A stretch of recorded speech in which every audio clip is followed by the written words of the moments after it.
Estamos iniciando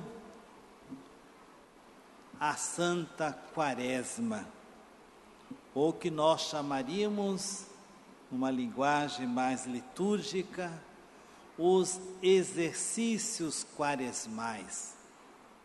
E falando em exercício quaresmal, é aquilo que a gente tem que se propor a fazer e realizar durante esses 40 dias, aos quais nós os chamamos de quaresmais. Quando nós falamos de quaresma, como um dia uma criança perguntou, vai começar tudo de novo aquelas coisas? Sim, vai começar tudo de novo aquelas coisas. Todos os anos ou são as mesmas coisas. O que muda, ou o que deveria mudar? O meu comportamento. A liturgia não muda, quem deve mudar somos nós. São João Crisóstomo diz que a igreja é, acima de tudo, um hospital das almas e não um teatro. O teatro muda de cenário, muda-se de tema, mas continua sendo o mesmo hospital. E é isto que nós devemos aprender, que nós iremos colocar nesse ano 2016 com a nossa quaresma. Lá no Antigo Testamento, o povo não fazia quaresma, claro, mas tinha uma convocação à penitência. O rei mandava os seus súditos na cidade com uma trombeta e eles iam nas ruas, rua em rua, convocando o povo para a penitência. E naquele tempo, a penitência era vestir-se de saco, uma roupa de estopa, cobrir-se de cinzas. Esta era a penitência que o rei estipulava lá no Antigo Testamento. Quando o povo pecava, quando o rei cometia pecado, havia esse momento de penitência. Por isso que a primeira leitura de Joel é uma leitura profética, é uma certa crítica a esse tipo de comportamento, porque o que está em jogo aqui não é se vestir de saco, nem cobrir-se de cinzas, é mudar o coração. Porque se o nosso coração não muda, não vai adiantar nada a nossa penitência. Por isso que o profeta Joel diz assim: voltai para mim com todo o vosso coração. E aí vem as realidades pelas quais o profeta convida o povo, com jejuns, lágrimas, gemidos, rasgai o coração e não as vestes. Porque lá no Antigo Testamento, quando havia um crime ou um pecado hediondo, como se fala hoje, as pessoas piedosas rasgavam as vestes, em sinal de penitência. Imagine você, todo mundo rasgando as vestes no Brasil, né? Já está visto no carnaval, né? Mas, ponto final, pode não continuar, mas era assim. Mas isso se tornou uma coisa hipócrita. Uma coisa hipócrita, porque o povo foi se acostumando. Daí vem o texto do Evangelho de hoje, quando Jesus convoca os discípulos para a penitência, dizendo: olha, ficai atentos para não praticar a vossa justiça frente aos homens, para seres vistos por eles. Porque a penitência no Antigo Testamento, ela tinha que ser vista, era uma penitência pública. Aliás, cá entre nós, né?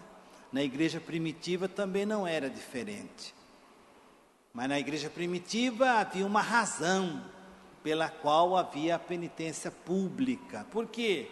Porque nós estamos aí num período de conversão, as pessoas estavam no processo da conversão, alguns não conseguiam se manter no cristianismo, vinha o pecado, e ali eles tinham que confessar os seus pecados publicamente. E ali no altar, frente ao altar, e o cristão que era batizado, que cometeu um pecado hediondo, ele vinha na comunidade e pedia perdão à comunidade, diante de todo mundo. Aqui você pode pensar, e todo mundo sabia o pecado das pessoas, né? Se isso mesmo. Só que não tinha língua grande. Não saía comentando o pecado dos outros. Porque o nosso mal é não saber que as pessoas cometem pecado. É que a gente comenta o pecado dos outros. Então, na igreja primitiva, havia esse costume da confissão pública.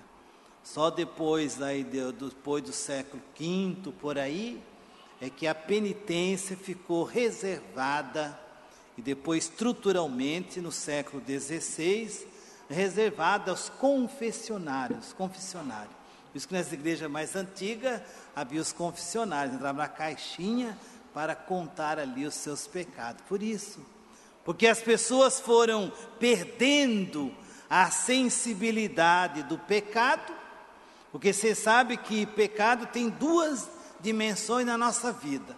Ou nós nos acostumamos com ele, ou começamos a comentar o pecado dos outros. Aí é trágico. E aí vem Jesus, e Jesus faz aos discípulos uma espécie de proposta de vida cristã, dando-lhes 3 conselhos para que eles pudessem viver. E por isso que a igreja ousa colocar esse texto do Evangelho de Mateus capítulo 6 nesse primeiro dia da quaresma. Jesus fala para eles: olha, vocês têm 3 coisas que vocês podem fazer na vida como cristão. A primeira delas é a esmola. Tempo de quaresma é tempo de esmola. Mas qual esmola? A esmola de 1 centavo, 5 centavos? Não. A esmola que a Bíblia trata. E a esmola que a Bíblia trata não é a esmolinha como nós, infelizmente, perdemos a sensibilidade da esmola. E quando nós falamos de esmola, nós falamos de centavos. Então eu estou dando uma esmola. Não, a esmola lá no Antigo Testamento era uma expressão vital. Dar uma esmola é dar vida a alguém. E para você dar vida a alguém, você posso imaginar quanto uma pessoa pode valer. Essa é esmola. Por isso que o livro de Eclesiastes vai dizer: aquele que dá esmola perdoa os seus pecados. Porque é uma esmola que nasce do coração. É uma esmola que produz vida. Agora, uma esmola que é de 1, 2, 3, 5 centavos ou reais, não vai produzir vida para ninguém. A igreja, os cristãos católicos, infelizmente se acostumaram com a esmola. E o Evangelho, Jesus está dizendo: olha, quando vocês derem esmola, que a sua mão esquerda nem saiba o que a sua mão direita faz. Porque se a minha mão esquerda soubesse o que ela está fazendo, ela ficaria com vergonha. De tão ínfima e de tão pequena que é a nossa esmola. A segundo conselho de Jesus, Jesus fala da oração. Mas não é oração assim de Pai Nosso, de Ave Maria, não. É oração sem hipocrisia. Quaresma é tempo de a gente reforçar a nossa oração. Se eu rezava 5 minutos por dia, eu vou rezar 10 minutos, 15 minutos. Eu vou fazer desses 40 dias um momento de oração verdadeira. E essa oração, ela tem que caminhar em todos os aspectos. Pode ser oração de pedido, oração de agradecimento, oração de adoração, oração de meditação e assim por diante. Aproveitar esse tempo da quaresma para que nós façamos dela um momento forte de oração. E o terceiro conselho de Jesus é a respeito do jejum. Jejum. As 3 dimensões que Jesus propõe são todas do Antigo Testamento. Jesus não criou nada, ele simplesmente alicerçou, ele reavivou aquilo que o Antigo Testamento tinha como proposta. E o jejum, às vezes a gente dificilmente encontra alguém que faz jejum hoje, não é mesmo? Entre nós aqui, quando foi a última vez que eu fiz jejum? Por exemplo, é muito comum os católicos, e está no catecismo, não comer carne em alguns dias da quaresma.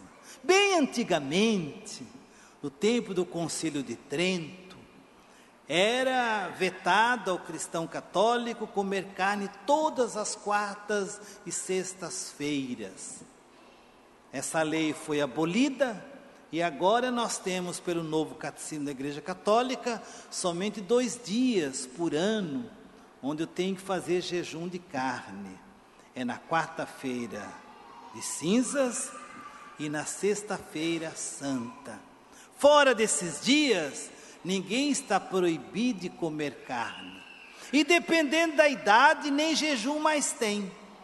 Também aparece aquela velhinha de 152 anos, falou, hoje é quarta-feira, mas eu esqueci, eu comi carne. Ah, que bom que a senhora comeu carne, Ficar mais forte. Mas eu pequei. São João Crisóstomo diz que, às vezes a gente confessa, porque a gente comeu carne na quarta-feira. São João fala assim: de que serve a gente comer carne e fazer o jejum da carne, se nós devoramos com a língua o nosso irmão? Irmão, não adianta fazer jejum de carne, se a nossa língua é uma língua ferina. Nós ferimos os outros, falamos mal dos outros, nós temos inimizade com os outros. Esse é o jejum que Deus quer. Você que está aqui na Assembleia, você tem inimizade com alguém? Está na hora da reconciliação. Como um cristão pode ter inimigo, ou ter inimizade com alguém, e ainda ele vai na fila da comunhão receber a Eucaristia, com aquela cara mais lavada? E às vezes ele não vem nem na São José, ele vai lá na paróquia, não sei de onde, porque ele pensa que o Jesus de lá é diferente do que o Jesus daqui. Não, irmão, Jesus de lá é o mesmo daqui, não é diferente. Então por isso São João Crisóstomo diz: o que adianta a gente fazer o jejum da carne, se a nossa língua devora as pessoas? Talvez uma boa proposta para a gente viver a quaresma deste ano, e não viver falando mal dos outros, irmãos. O Papa Francisco, esses dias, falando sobre isso, ele disse: quando você for falar mal de alguém, você morda a língua 3 vezes. Depois você conseguir morder a língua 3 vezes forte, e se não machucou, aí você pode continuar falando mal. Então que a gente aproveite essa quaresma, não é mesmo? Para que nós possamos viver bem. Nessa quaresma nós vamos trabalhar o tema da campanha da fraternidade. Nós vamos falar sobre a casa comum, o meio ambiente que está estragado, abandonado. Hoje fala-se muito em dengue, fala-se muito por causa de um mosquito só.